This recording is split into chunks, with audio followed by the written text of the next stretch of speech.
Welcome, Mustang families. My name is Mrs. Diaz. And my name is Micah Brody. Today, we're going to be going over dual enrollment and concurrent enrollment, talk a little bit about the differences, and just hopefully answer questions that you have in particular about the program. So welcome. We're going to go over what is dual versus concurrent enrollment. We're going to look at the student contract. We're going to review the forms for dual enrollment. We're going to review the forms for concurrent enrollment. And then for any new student, we're going to make sure that you sign up for an application workshop. We will be having some workshops next week for students. So we'll send out more information regarding that next step. All right, so these amazing people is our John Muir High School counseling team. You have Dr. Nancy Gonzalez-Huser and you have Dr. Ben Arroyan, and they are our primary academic counselors for John Muir High School. You have myself and the great Miss Alejandra Diaz, we're the early college counselors.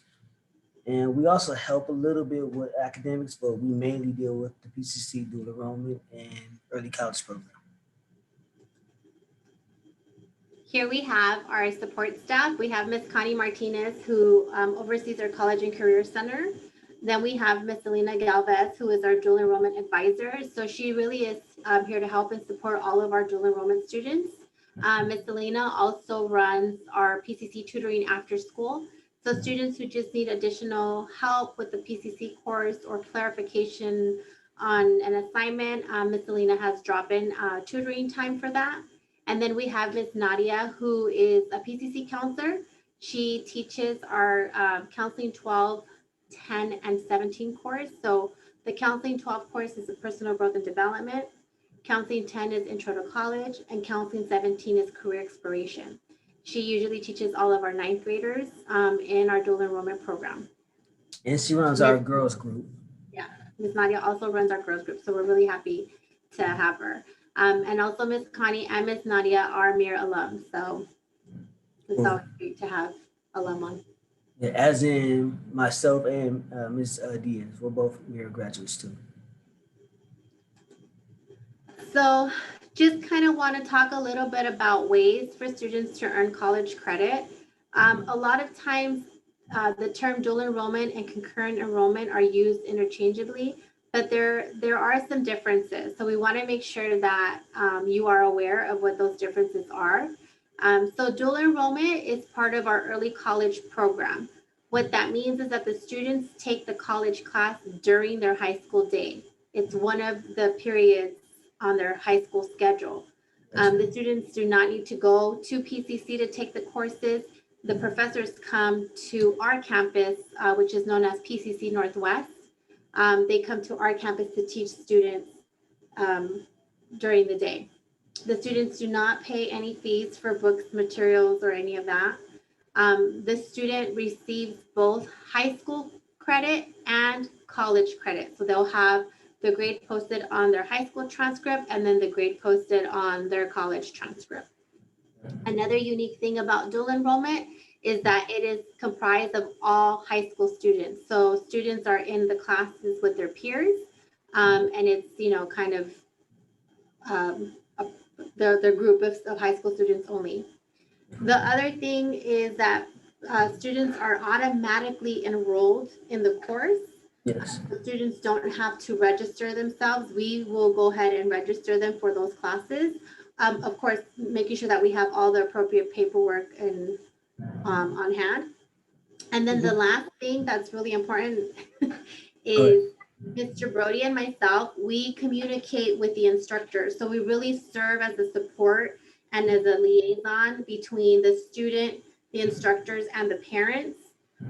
Because it is a college level class, but we are there to kind of help and support and guide students if they're having any trouble with any work, if they're, confused about anything, if, whatever they need support in, we're there kind of as a hub to help them. But again, we communicate with the instructors. So if a parent had a concern, Mr. Brody or myself would be the ones to bring those concerns to the instructor's attention, because in a college setting, you wouldn't be going to classes with your son or daughter. You would let them kind of do their thing and advocate for themselves.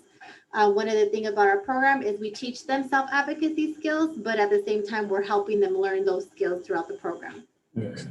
In the difference between concurrent enrollment, the classes are taking either after school or in the summertime, and they might be on Mira's campus, but a lot of times they might be on PCC's main campus. They're still taught by PCC faculty. The course is posted on the PCC transcripts, and it has to be requested to be added to your John Muir transcripts. And like, there's still no fees, but you're in class with anybody. You're in class with adults, seniors that graduated, anybody that wants to take that PCC class and gets in it, your kid is in that class with them. And the kid is responsible for registering themselves. And they have to still meet let's say they don't want to keep the class, they want to drop it. They have their own drop deadlines. They have to be the responsible person to go through all these college lessons that you kind of learn along the way. Perfect. Thank you, Mr. Brody. So at Muir, we do have our early college magnet. Again, this is a special program that's only at John Muir High School. We offer college level courses to all of our students starting in the 9th grade. The college classes are taken through Pasadena City College. And again, we have the Northwest campus as a satellite campus on Muir's campus. And that just really helps to facilitate the opportunity for students to be able to take these college level classes. After the freshman year, there is an application process. Really, it's making sure that they've successfully passed both Counseling 12 and Health Education, as well as have passed their high school courses. We do look at their GPA after the 9th grade because we want to make sure that they're successful. We never want to set up a student to not do well in their high school courses, nor do we want to set them up to not do well in their college courses. So we really want to make sure that students that take PCC classes beyond their 9th grade year are ready for that level of commitment and that rigor. So for the most part, we usually have a good chunk of students that continue taking the coursework. We currently have 85 seniors out of 180 who have taken one or more college class throughout their 4 years. So students, the other unique thing is students can dip in and out, which means that if they take a class 9th grade year, and then they don't want to take something 10th grade year, they can continue taking classes junior and senior year if they choose to. So just because they don't continue after their 9th grade year, it doesn't mean that they can't always go back into taking a class. It's open to all of our students at any time, as long as they're passing their high school classes and as long as they've passed the first 2 college classes. Yeah. And by passing, we kind of mean to see her better. Like, we want you to be competitive to still get into the university or any possibility that comes along. A D does mean you're passing, but we mean to see her better. Also, just kind of want to let you know that students that take one college course every semester starting in their 9th grade year, they can have the minimum of 24 college credits by the time they're graduating seniors. Those 24 units are made up of general education coursework. So regardless of what the student wants to major in once they get to the university level, all of these classes will help and support whichever major. They're just general education that anybody would have to take anyways. So we really kind of cherry picked what classes the students would take for any goal that they may have after high school. And we generally, when I just give you college classes to say we'll give you college classes, Ms. Diaz and myself and Dr. Gray, we really want to stress UCCSU transferable courses and things that meet the IGETC. Mm-hmm. That's a conversation later. Yeah. Also, we've had some students who are eager to do above and beyond the 24 units, and we have quite a few students who have completed more than 24 units. And we'll talk a little bit more about the students, but if that's something that you as a student or you as a parent or caretaker want your child to do additional work, it is possible, but that requires a meeting with myself or Mr. Brody to kind of map out what your courses will look like for the 4 years. So and that's to earn the AA. That would be a different thing. Yeah. So it's not an AA program, it's an No. early college program. Yeah, so we really want to emphasize that our program at John Muir High School, the goal is not to receive an associate's degree. The goal is for students to have successful college credit. And the students have kind of emerged into this, I want to take more, I want to really challenge myself. And we think that's fantastic. And we're here to support that. But at the same time, we need to have these open and honest conversations about what that's going to look like. So we just want to remind you, again, it's an early college program. It's not an associate's program. But you can earn one. It's a lot of work. Yeah. So part of our early college program is the different student supports and services that our kids can participate in. So we have our, like Mr. Brody said, the 2 academic counselors. We have 2 early college counselors. Both Mr. Brody and I are also adjunct counselors with Pasadena City College. Then we have our PCC counselor, Ms. Nadia, our dual enrollment advisor, our college and career advisor. We have our Mustang counseling. Ms. Connie. Yes. For those We have our Mustang Counseling Corner, which is our YouTube channel, which is where you're seeing this video today through our YouTube channel. And that's just really, you know, with the pandemic, we needed to find a way to get to families and students. And this was our way to communicate things that we would have normally communicated in person. And you can always rewind and go back and say, wait, what did she say? What did he say? Pause it, take notes, do whatever you need to do. Exactly. So that's really kind of a really cool thing that we did this year.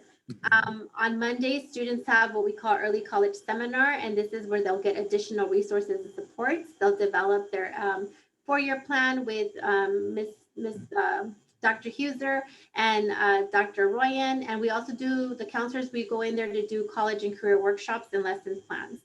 So it really is kind of the hub where we make sure students are getting the support they need, regardless of what their plans are. And then some of the like we always have tutoring. One thing Ms. Diaz and myself, we are always here as a resource to kind of help the students in their classes. A lot of times we will sit in on some of the classes. We have access to the dual enrollment classes. So we'll be able to, hey, here's what your professor is saying, here's what they're looking for, kind of help along that. Especially the council class, we've all taught them, so we can literally help them in that one easily. And then we still have our own services that John Muir has outside of the dual enrollment program. We have UCLA VIPs, VIP Scholars Program, Upper Bound, Classic, and Math and Science. We have Talent Search, which is part of the TRIO programs that PCC has. APYD is a male mentoring program. That's an amazing program. Ms. Diaz's son is a senior, he's in it. We have the Girls Empowerment Group, CAP, which is an amazing program. Every school in the district has it, but it was started at Mirror by a Mirror teacher. So, and then we have the, which is just started this year, the Harvard Leadership Academy, that is really amazing. And then, so for mental health, John Muir is the first school to have a wellness center. We have a mental School-based therapist. There's school-based services. It's for everybody. It has nothing to do with your insurance, whether you have it, whether it's public, whether you have Medi-Cal, Medicare, they will take you. And they do family services also. And any kid that's in a dual enrollment program has access to clubs, sports, and anything that happens at John Muir High School. Our dual enrollment program is comprehensive. You're not giving up a high school experience to do dual enrollment. You can still do both at the same time. Yeah. So here's just a quick screenshot of our early college sequence. So at Muir, we have an 8-period block. That does not mean that students have 8 classes a day. They will have 4 classes on one day, 4 classes on another day. And then Mondays will rotate. So, and you'll get more information about our schedule at another meeting, but we wanted to just kind of show where those PCC classes would be. So if you look at that 8-period slot, again, it doesn't have to be 8th period. It could be any period throughout the day, but this is just kind of so it's easier on the eyes. So freshman year, they take personal growth and development, which is counseling 12, and then they take the health and nutrition course, which is the health education 44. In the sophomore year, students can take oral communication. So any of our speech classes, we have fundamentals of speech and interpersonal communication. And then they also will take social or a social and behavioral science. So psychology, sociology, history, those all fall under social and behavioral sciences. In the junior year, students will have an opportunity to take an arts or humanities course, and we're adding geography to our list of classes for next year. So students can take geography, they can take cinema, they can take humanities, they can take music appreciation. Again, all of these courses are available in the junior year. And then in the senior year, you could see that there's more spaces for more courses. That's because usually by junior and senior year, students have some wiggle room in their schedule, and they're able to take more courses than just one a semester. So we have seniors that take statistics, college algebra, English composition, and they're also taking another general ed, such as an arts and humanities or a social and behavioral science. So really, again, if they were to take one course a semester, one college course a semester, they would have completed 8 college classes, which would be the equivalent of 24 units. I think that's about a year, close to a year. Yeah, it's about a year of college coursework. So this summer, you can talk about it, super. So this summer, we're actually offering more dual enrollment courses. Last year's incoming cohort was really eager to start their college journey in the summer, and so we added a Spanish class last summer. This year, we're able to offer additional courses. So we're offering political science, art 11, and English 1A. Political science and English 1A are really reserved more for our rising juniors and seniors, but our incoming ninth graders are welcome to take Spanish, Foundations to Drawing, or a different course under concurrent enrollment. Yes. But these classes here, the student doesn't have to register for them. We would go ahead and do that for them. Okay. And another thing, if you're looking at it, you're like, oh, dual enrollment, synchronous courses, and then dual enrollment, asynchronous courses. So I'm gonna give a quick example. Synchronous means it meets at a set time. So for the Spanish, elementary Spanish class, it meets Monday, Tuesday, Wednesday, Thursday from 2:30 to 4:20. That's synchronized, it's synchronous. And then the dual enrollment asynchronous courses, these are your poli-sci, your English, and these are upper level courses, to be honest with you, outside of the art class. And those classes are asynchronous. So you pretty much have no set time. You'll have to check your Canvas. Hey, we meet in this time. And usually your work is due like every Sunday by 11:59 p.m. And it's a little bit different. It's doable, but you have to be responsible for those courses. Yeah, so one of the things, like Mr. Bird said, these meet at a specific time with the instructor, so you'll get immediate feedback with the instructor. Especially in a language course, you kind of want to know if you're on the right track or not. Where the instructor is going to probably post a pre-recorded video and also the assignments that need to be completed for the week. They are available for feedback, but you're not going to get it live, right? You're going to have to wait for an email response or go to their office hours. So this is more independently, I guess you could say, asynchronous. It requires a student to work more independently. Where synchronous, there's going to be time that they have to be on the computer with the instructor. So we just want students and families to understand that any college level class is a commitment. Any college level class is going to require work. These are not pretend college classes. These are real college classes. They go on your college transcript. They're taught by a college professor. Again, dual, we're able to help and support students to do a little more of that hand holding, but they're still real college level classes. And then I'll be honest with you guys, especially if you guys are incoming freshmen, shy away from the poli-sci and the English. And for me telling you this means it's a lot. Like it's going to be work because it's only 6 weeks. Some schools only a 6-week session, and you're doing the equivalent of an entire year's worth of work in 6 weeks. Now it's not an entire year because college classes are only for one semester. Yeah. Thank you. So really quick, I just I'm not going to go over through the whole contract, but I do want to highlight a few things. The reason we have a contract is because students and families need to understand, again, this is a real college class. There are attendance requirements, academic requirements, and behavior requirements. So attendance, that's mandatory. It's part of your day. And even if it's concurrent, it's still mandatory for you to attend synchronized class time. Academics, it is the student's responsibility to make sure they're communicating with the instructor about their assignments. Again, Mr. Brody and I are here to kind of help and support and even to show students how to write an appropriate email. However, the student still needs to communicate with the instructor. If for whatever reason the student's going to miss a class, we usually get emails a lot from students they say, Ms. Diaz, I'm going to miss this class. And I say, okay, thank you for letting me know. You also need to let your instructor know. Parents and guardians, I'm so sorry to tell you, but you are not allowed to contact the professor. It's a violation of FERPA. It's a federal law. It's a federal law that protects students' rights. And because it's a college level class, you're basically signing off the right to kind of be calling them and asking them questions, emailing their professor, things like that. It's different than, contacting the high school teacher. These are college professors. They work under a whole another entity. They're not PUSD employees. They're Pasadena City College employees. Mr. Brody and I also run data on grades. And so if we see that a student is not progressing, we will call you. We will call you. We will set up a meeting. We will let you know, hey, this is what the student's missing. We will work on an action plan, but it's up to the student to follow through. The student has to do the work.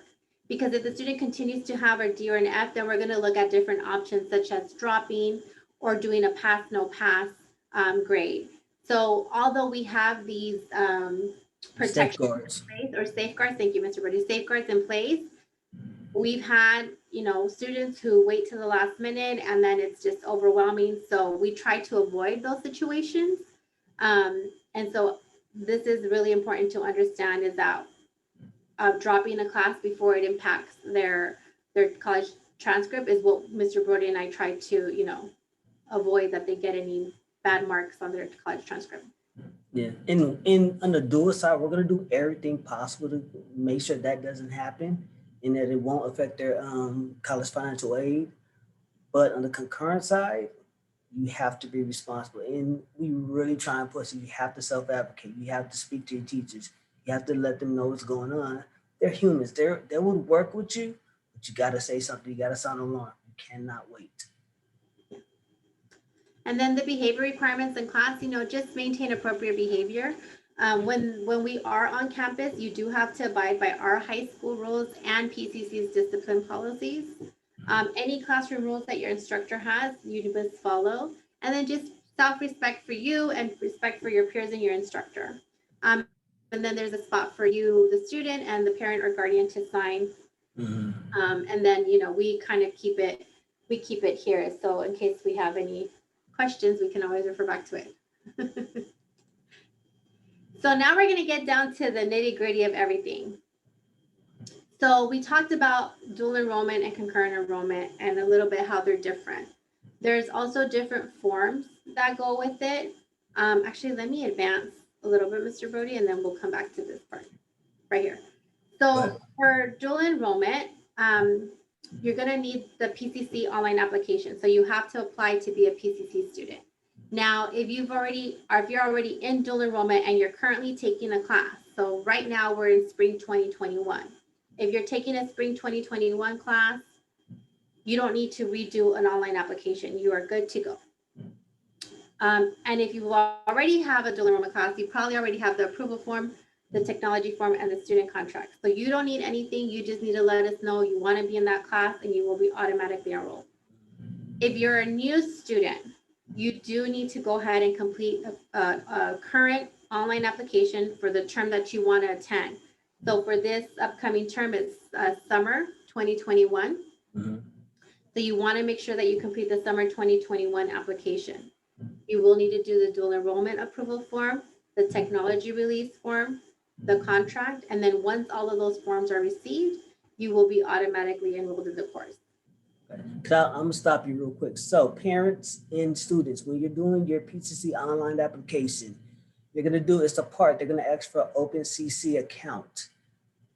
Please use your social security or whatever ID that you have to link it to that because it makes it easier to ever retrieve that information. Also, they're going to ask you for 3 to 4 security questions. Write them down verbatim what the answer is. It becomes an issue later if we ever have to try and retrieve that information and you typed it in. My 3rd grade math teacher's name is Micah Brody, and you spelled my name all lowercase and no spacing. And if you do write it a certain way, 3 times, it will lock the account. So please write it down the same way that you wrote it. And also for the online application, do not use your PUSD email. So for the online application for your OpenCC account, those things you need to use a personal email address, something that you check, that you're always checking. Do not use your PUSD email because you're not going to get the welcome email. You're not going to get the follow-up emails that you must get in order to make sure you're good to go. So for concurrent enrollment, also, we forgot. If you were a dual enrollment student, let's say you took a class in the fall, but you didn't take something this spring, you will also have to reapply online. You don't need to resubmit forms, but you do need to reapply online. Okay? And that doesn't take long. That's like 15. As long as you remember your OpenCC information, it takes you about 5 to 10 minutes. Yeah. For concurrent enrollment, it's the same online application. Again, if you are currently in the taking a class, you don't need to do another one. There is a different form. It's called the recommendation for admissions.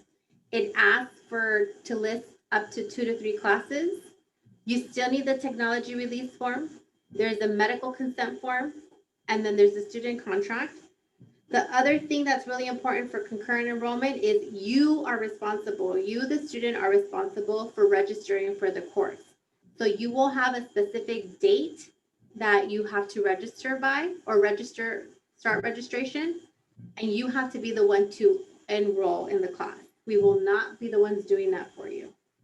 And just as a side note, if you miss that date, it's going to be hard because now you go back to the back of the line. Whatever that exact date is that you have to register, you have to register. And you have to hit the drop dead lines, so you don't get the W. Really important. So we're going to go over the forms. First, we're going to talk a little bit about the dual enrollment form. This form is 4 pages. So, can you still see my screen, Mr. Brody? Yes, perfect. Okay. So this is 4 pages, and a lot of it is information that you must read. And again, I would recommend that you do read it thoroughly because it's really important for you to do that. So make sure you put your high school name, your last name, your first name, your PCC ID number. Do not put your PUSD ID number. Your PCC ID number is what you will get when you get the welcome email from Pasadena City College. They will send you the ID number. It's about 8 digits long. It'll probably be 10-5 or 10-4 or something. Yeah, it's a sequence that we know. It'll be 10-5. Yeah. So basically you read the agreement, right? All of that. You would sign and you would date it. And then here the parent or guardian will go ahead and put their name. And then again, read it, sign it, and date it. Then on this end, you don't have to worry about the last page. That's something Mr. Brody and I will take care of. This is where you will, I will submit your transcript, and Mr. Brody and I will sign off on it and turn it in for you so you're automatically enrolled in the class. So just so you know, one thing, if you're coming from 8th grade and you didn't have the greatest grades, guess what? You get a fresh start. Don't worry about it, start new. Now for the concurrent enrollment kids, they usually want like a 2.5 to a 3.0, just so you're not drowning underwater, that you're able to keep up with things like that. So, and we take a lot of things into consideration. We can look at the high school transcripts and figure out, like, okay, you will do well in this course or not. Yeah. The next form that we have is the technology release form. So the technology release form is really important. Very important. Basically is opening up your Chromebook to have free access to all of PCC's websites and domains. So our Chromebooks, student assigned Chromebooks, have a lot of security features on them. There's websites that are blocked. Zoom is one of those websites that's blocked. Zoom is what Pasadena City College uses for virtual learning. So in order for your Chromebook to be unlocked, you do need to fill out the technology release form. On the technology release form, I'd ask you for your Dell Chromebook service tag number. Okay, what does that look like? It looks like this. It'll say service tag SN. We want this number, okay? We don't want the sticker. We don't want this number. We want the one that says the service tag SN. We want that number. So this one would be 51DZ7B2. Yeah. What'll happen is these forms are sent to our technology office and they will go ahead and unlock your Chromebook so that when you log in to your PCC account, you have full access. Yes. And that really, especially in a virtual setting, that really helps because you're not able to sit in your class lectures and things like that. Now, it'll probably, hopefully it changes next school year, we'll be in person, but just in case you still want it unlocked. And then for concurrent enrollment, it's a different form. It's called the Recommendation for Admissions of Selected Students. It's the second page. You have to put all of your information. Again, your PCC ID number or social security number is required. Make sure you select the correct term and you put the year. So this year will be summer 2021. Correct. And here is where you will put the courses. So if you put one course, if you, for whatever reason, can't get into that course, you're not going to be able to get another class. So we recommend that you put at least a second and a third one, so that just in case you can't get into your first choice, you can at least try for your second or third. We don't want anything to stop your registration. So we want to make sure you're cleared for at least 3 classes. The other thing is we're not always available in the summer because we do take a vacation. So we don't want to come back to emails that say I wasn't able to get into the class because I didn't put it on my form. So we want to make sure that this is completed before. And then myself or Mr. Brody will sign off and approve it. There is 2 sections for the parent or legal guardian to sign. Both of these need to be signed. You don't need parent 1 and parent 2. It could be the same parent. Okay, some students, some households only have 1 parent or legal guardian. So there's a lot of confusion sometimes with this. They think that it's requiring 2 parent signatures. It's the same parent or guardian signature, okay?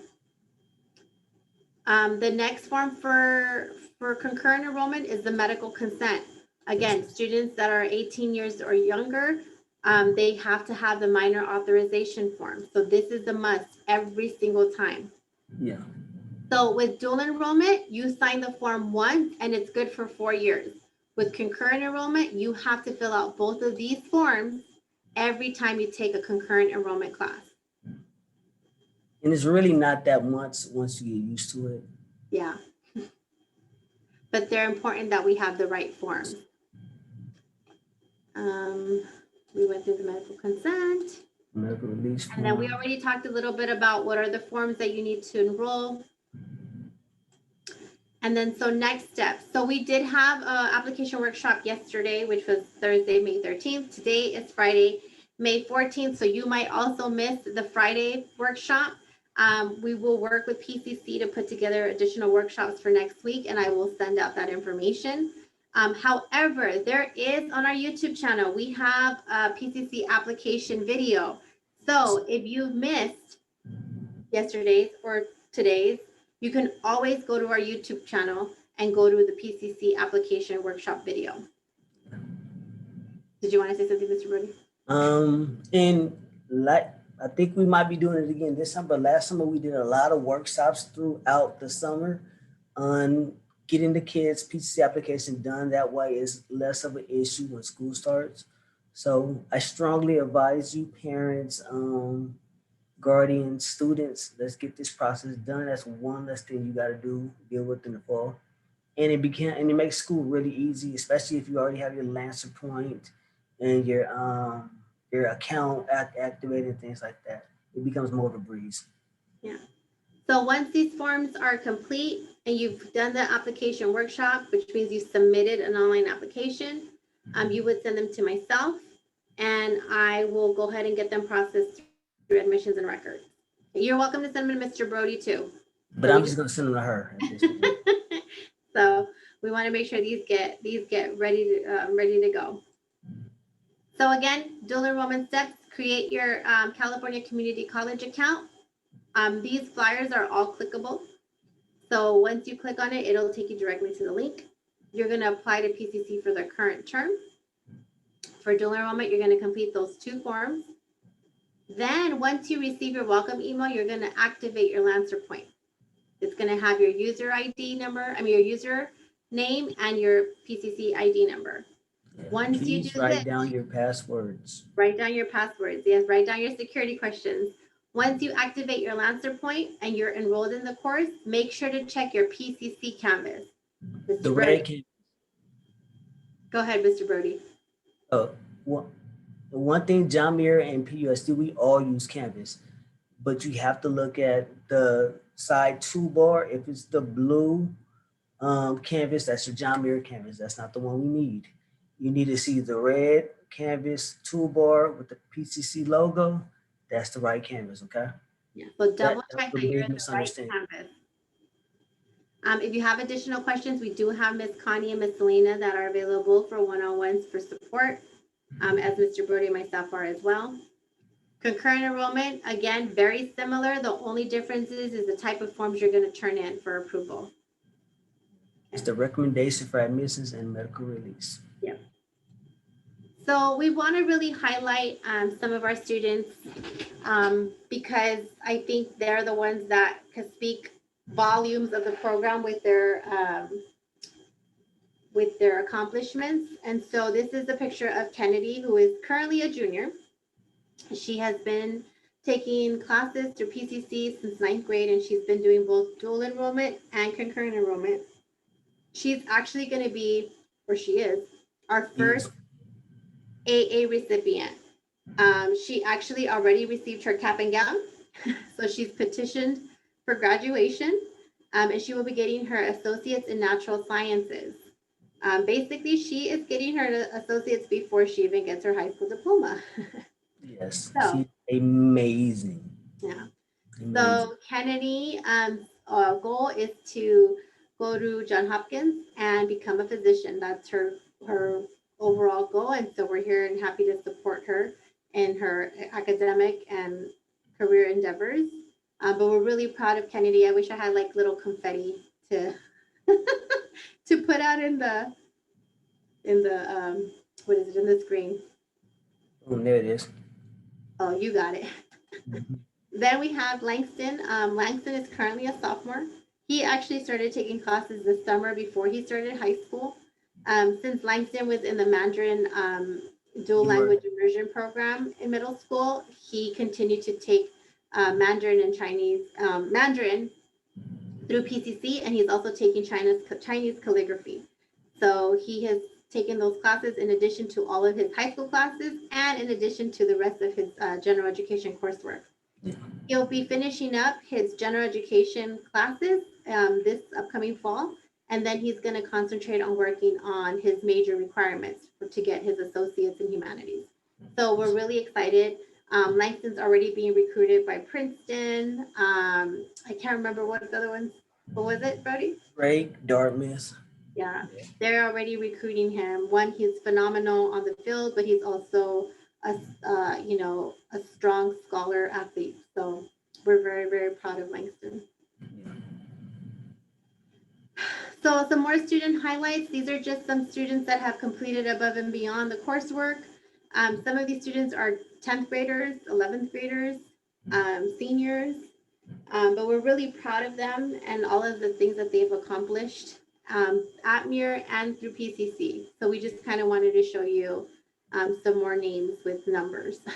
Shout out to Iris Sanchez too. She's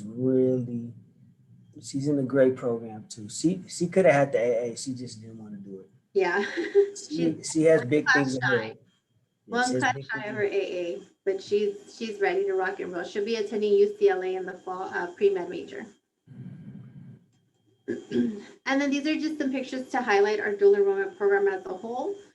Here we had about 300 students. This year we had about 450 students that took dual enrollment fall and spring semester. Students are eligible to get their PCC ID. And so here we have a student that got her ID that day. So it's just once we're back, to in person, we can go back and visit PCC and take the IDs on campus so students can have that. Yeah. So we wanted to go over some frequently asked questions. So go ahead, Mr. Brody. All right. So, can I be in dual enrollment and still participate in other activities such as sports, clubs, extracurricular activities, etc.? Yes. We don't want you just to take college classes and be a student. We want you to have a full-fledged high school experience, activities, clubs. We want you to be a total person. And that's what we really stress. And it's really doable. One thing I will say is it seems like Kennedy she's a crazy kid. She's awesome, but she also has been in PEP for 4 years. She's been in track for 4 years. She does clubs, ASB. You can do everything. Now, we'll say this, and I want to give you this side note. For a kid that wants to do the AA path, you have to make sure you handle your business academically at your John Muir classes. And that means an A, B, or C in all your core classes and all your other classes. Because you get a D, you're going to retake the class. Okay? D means retake it. If you're currently in dual enrollment, do I fill out the paperwork again? No. So, if I'm currently in dual enrollment. So no. Like she said, if you're taking a class right now and you want to take one in the summer, just let us know, email us what class you want to take, and you're good to go. As long as they're dual enrollment sections. Now that's dual. Concurrent is different. Sections that we mentioned. But if you wanted to take something that's beyond those sections, we will have to get the concurrent enrollment paperwork. So. Yeah, and that's why I said that's dual enrollment. Concurrent is totally different. If I'm an 8th grader, can I take PCC summer classes? Yes, I strongly suggest you take it as long as you have the ability and the time and can focus on it. Take it. Take your foreign language, knock it out. Or even take your art class, knock that out too. It still counts as a fine art. And just like I said, check on Ms. Diaz and myself. Send us an email, and we'll work that out for you. I'm interested in taking and working towards the AA. What do I need to do? You're gonna do dual enrollment. You're gonna do concurrent enrollment. You're gonna have A's, B's, and C's in all your current John Muir classes, and pass those with a C or better. And you're gonna give up maybe a summer here and there, just to make it happen. And is that the last one? Yeah, that is it. But yeah, it is extremely doable. The reason me and Ms. Diaz really push it because it saves you so much time and money. For Frank, a BA is a high school diploma, what it was 20 years ago. So if you could get that BA or BS done as soon as possible and as cheap as possible, do it. So these classes are free to you. So Kimmy Hackett has earned her AA for free. Mm-hmm. And pretty much has not paid for a book. So yeah, save you some time and money, people. Absolutely. So a lot of schools are going to start doing this. Yes. Just know we're the only one in PUSD that has this amount of courses, and the resources supports are different. So again, contact myself or Mr. Brody. Our emails are there. Our phone numbers are there. We're happy to answer questions that you may have. If it's not even early college related or dual enrollment related, we're happy to answer any question and connect you with the person you need to be connected to. So we hope you enjoyed this video, and we look forward to seeing all of you in the fall. So, all right, everyone, have a great day and go Mustangs. Mustangs.